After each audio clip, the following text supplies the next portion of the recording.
Insurgent is the sequel to Divergent, which came out last year. This is actually a pretty quick sequel development now that I think about it. It stars Shailene Woodley, Miles Teller, Ansel Elgort, Theo James, Kate Winslet, and it's the continuing adventures of Triss in this dystopian futuristic world in which everything is broken up into factions. As we saw in the last film, all of these characters are broken off into various factions that are most suitable for how they are as people. And there's a bit of a civil war brewing amongst these factions, and Triss and her friends are just trying to survive. Now, as for the first Divergent, I didn't hate that movie. I didn't think it was a terrible movie. It wasn't great or anything, and I've never watched it again, and I have no plans to. But for the 2 hours I sat in the theater, I was impressed with Shailene Woodley's work, and the fact that it was better than most book-to-film adaptations of these YA novels that I've been having to experience, and some adult novels that I've had to experience more recently. And going into this movie, I was a little bit hopeful. I love Shailene Woodley as an actress. Naomi Watts is in the film. She is great. Kate Winslet's a fantastic actress. And I was really intrigued by the trailer in which she was hanging from these wires. It reminded me of the Ghost in the Shell poster, which is one of my favorite animes. And I was hoping for something that was more intense and more dark than the original. This film is more intense. There is more action, and the action is all filmed very well. In fact, that's one of my biggest pluses for this movie. The director did a very good job of filming the action scenes. There's a lot of swift moving shots,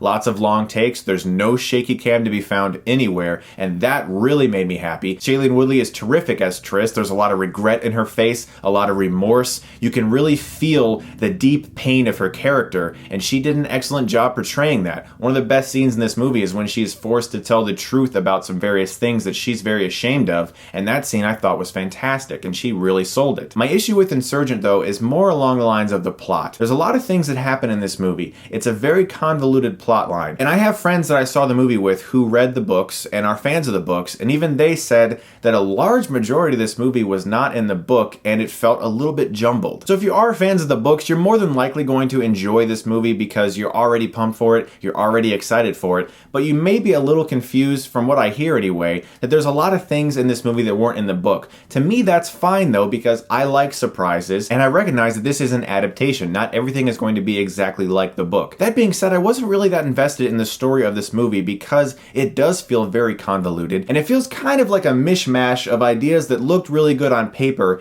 and then they just threw it at a wall and see where it splattered, and that's kind of how they assembled the movie. Kate Winslet is amazing in her movies that she's done before. She's really, really good in other movies, and she's not bad in this movie. It's just that there really isn't anything for her to do.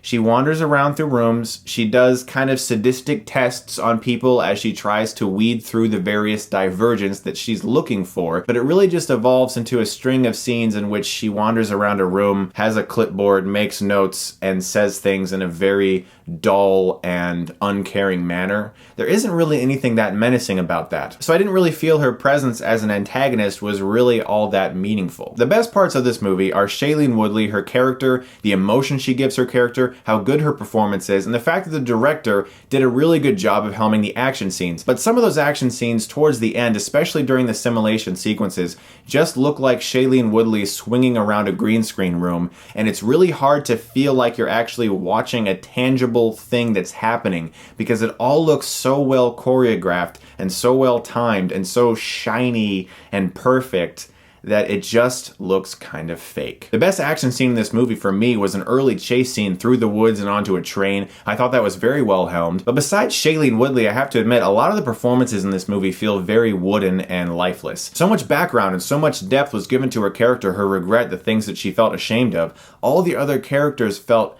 very cardboard cutout, cookie cutter characters. Now, something I've realized over the past few years of doing a lot of book to film reviews, whether it's Divergent or Twilight or The Mortal Instruments or 50 Shades of Grey or The Hunger Games, all of these adaptations, they all come with a very strong fan base, and you guys have a lot of really strong opinions. If you love the book and you're already pumped out of your mind for this movie, just go. You'll probably enjoy it. As for me, I'm gonna give Insurgent a C+.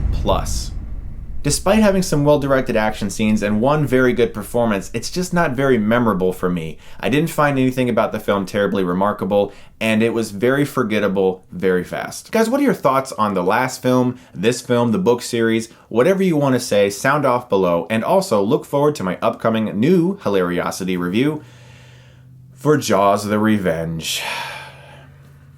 Yeah, Jaws 4. That actually exists in real life. Guys, thank you so much as always for watching, and if you like this, you can click right here and get Stuckmanized.